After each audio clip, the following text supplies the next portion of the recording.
بسم الله الرحمن الرحيم. اللهم صل وسلم وبارك على سيدنا محمد وعلى اله وصحبه وسلم. ربنا افتح بيننا وبين قومنا بالحق وانت خير الفاتحين. ازيكم يا حبايب قلب؟ عاملين ايه؟ وحشتوني جدا، يا رب كلكم تكونوا بالف خير.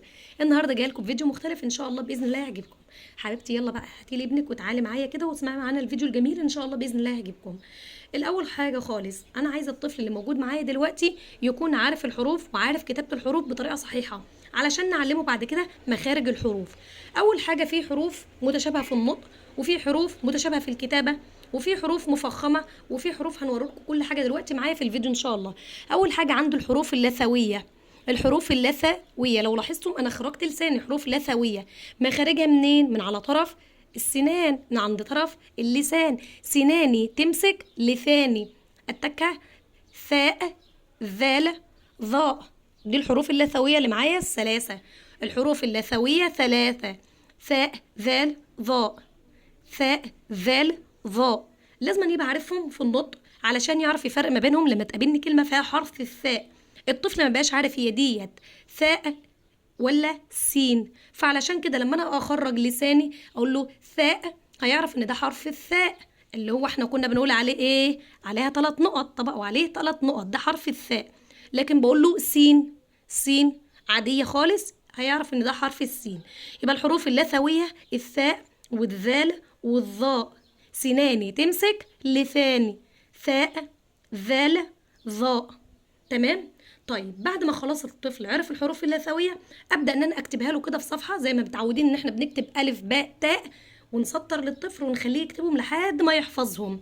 يعني انا معايا كراسه كده مثلا اكتب له الساء والزال والظاء، وابدا ان انا اسطرهم له في الكراسه كده ويبدا ان هو يعيد عليهم ويعرفهم.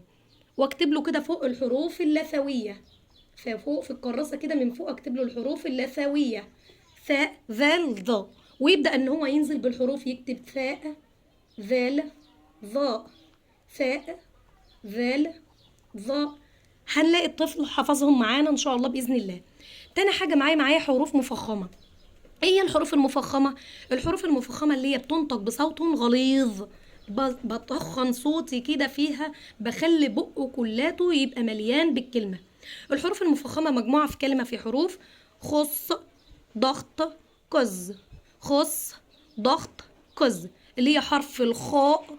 خاء مليت بقه كله بالكلام، خاء تحس ان الكلمه كلها جوه بقي. خاء. صاد صاد صاد حرف تخين. ضاد ضاد غين طاء قاف ظاء. دي اسمها حروف مفخمة. حروف مفخمة يعني بطخن صوتي في الحرف. خاء صاد ضاد غين طاء قاف ظاء. تحسوا انه حرف تخين كده مليان كده شويه. لازم كمان يبقى الطفل عارف الحروف المفخمه. طيب عنده حروف متشابهه في النطق، بنطقهم شكل بعضهم. ايه الحروف المتشابهه في النطق؟ عند الثاء والسين. علشان كده انا لسه قايله دلوقتي لازم الطفل يبقى عارف الحروف اللثويه ثاء. ليه؟ لازم أنا اخرج لساني في الثاء علشان لما اجي انطق السين يعرف يفرق ما بين الثاء وما بين السين. في اطفال بيقول لك ساء، طب ما هي ساء ساء، لو انا حطيت عليها فتحه ديت بقت اسمها ساء، وديت ساء. علشان كده بقول لك الطفل لازم يخرج لسانه في الحرف. يقول لك ثاء سين دال ضاد. شفتوا حرف انا نطقته ازاي؟ قلت دال ضاد. تاني دال، ردت دال ضاد، مليت بقي بالكلام في حرف الضاد. عندي تاء طاء، تاء طاء، تاء طاء. يبقى لازم الطفل يبقى حافظ الحروف المفخمة. لازم يبقى حافظ الحروف المفخمة: خاء صاد ضاد غين طاء قاف ظاء. تمام. طيب عندي كمان حروف متشابهة في الكتابة. لازم الطفل كمان يبقى عارف حروف المتشابهة في الكتابة. ايه الحروف المتشابهة في الكتابة؟ لازم نبقى عارفهم. نقول لهم اللي هم بيبقوا اخوات جنب بعضهم لازم يفرق ما بينهم. جيم وحاء وخاء. جيم اخواتها ايه؟ الحاء والخاء، يبقى جيم حاء خاء. عرفنا الجيم والحاء والخاء دول اخوات وشبه بعض. تعالوا اللي بعد كده.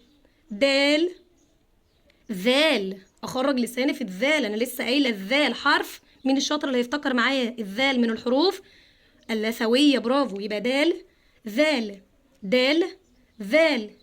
كمان معايا سين شين سين شين. كمان معايا طاء ظاء طاء ظاء. قلنا الطاء حرف، مين الشاطر اللي هيقول معايا الطاء حرف لثوي ولا حرف مفخم؟ برافو شطار، يبقى الطاء حرف مفخم بنقول طاء طاء. اما الظاء حرف لثوي ظاء. ده كلته الطفل هيعرفهم خلاص، ما هو بعد ما عرف الحروف اللثويه وبعد ما عرف الحروف المفخمه هيبدا يعرف الحروف دي كلها. طيب معايا كمان ايه الحروف المتشابهه؟ فاء قاف فاء قاف. كمان معايا عين غين عين غين صاد ضاد. دول كلهم اخوات، يبقى الجيم والحاء والخاء اخوات مع بعضهم. دال والزال شبه بعض. فاء والقاف اخوات. السين والشين مع بعضهم. طاء ظاء عين غين عين غين عين غين. النطق واحد يا جماعه، محدش بيختلف عليه. صاد ضاد صاد ضاد. تمام، دي الحروف المتشابهه في الكتابه لازم ان احنا نعرفهم. طيب كمان عنده حروف اسمها حروف القطع. ايه هي حروف القطع؟ حروف القطع دي حروف اسمها بنقولها على الطفل عندنا في قلب الحضانه، بنقول له تمسك قبلها ولا تمسك بعدها. حروف القطع الاول لازم نبقى عارفينها. ايه هي حروف القطع؟ الالف دال ذال راء زي واو. حروف القطع الالف دال ذال راء ذي واو. دال ذال راء زي واو، دي اسمها حروف القطع. ايه هي حروف القطع التي تمسك قبلها ولا تمسك بعدها؟ طيب لما انا اسال الطفل السؤال كده، ما هي حروف التي تمسك قبلها ولا تمسك بعدها؟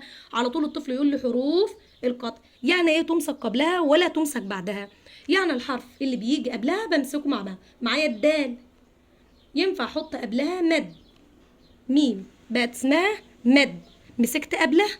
طيب ينفع الدال اشبك فيها الواو كده؟ لا ما ينفعش، ما احنا قلنا حروف تمسك قبلها ولا تمسك بعدها. معايا كلمة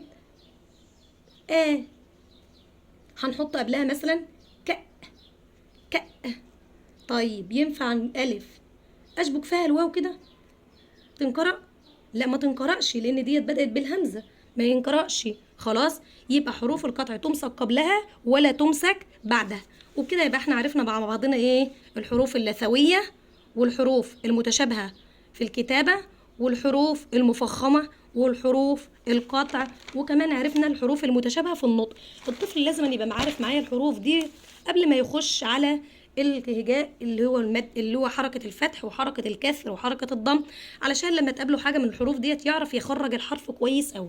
يا رب الفيديو بتاعنا يكون عجبكم ان شاء الله باذن الله. استنونا في فيديوهات من ديت كتير ان شاء الله باذن الله. واللي محتاج اي حاجة ان شاء الله يكتب لنا في التعليقات، وان شاء الله باذن الله هنرد عليكم كلكم باذن الله ان شاء الله. والسلام عليكم ورحمة الله وبركاته.